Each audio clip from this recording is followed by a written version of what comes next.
You know, it's not a good feeling. It's not a good feeling when you don't know if you're too much or they're not enough. If you're doing too much, sharing too much, or if they're not as engaged as you. It's hard to know which to side with because it's all coming from anxiety. It's all stemming from your thoughts, and your thoughts are just mental constructs about your perspective of reality. It doesn't mean it's objectively true. It's just your own perception of reality.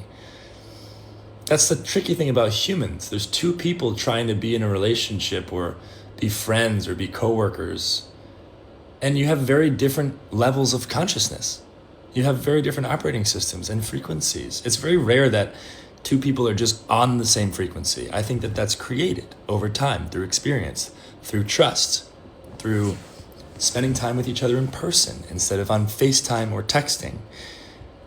But it's hard to know if you're doing too much or they're not doing enough. Now, I think coming up with common terms and agreements and giving space for each other to vent is in the right direction, moving in the right direction. But even that can be exhausting and heavy because what are you going to have check-ins every week?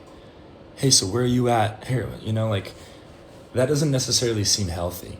It should just flow. But oftentimes there's a plug in the drain. Nope, I'm not going with that metaphor. I'm not doing that one. Oftentimes it's low tide and you just want to be swept out to sea, but there's not enough current.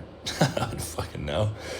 I don't know. I just think that the relationship building aspect of a relationship can be messy.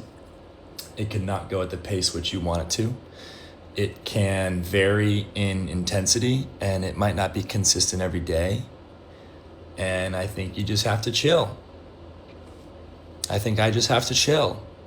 That's what this is about.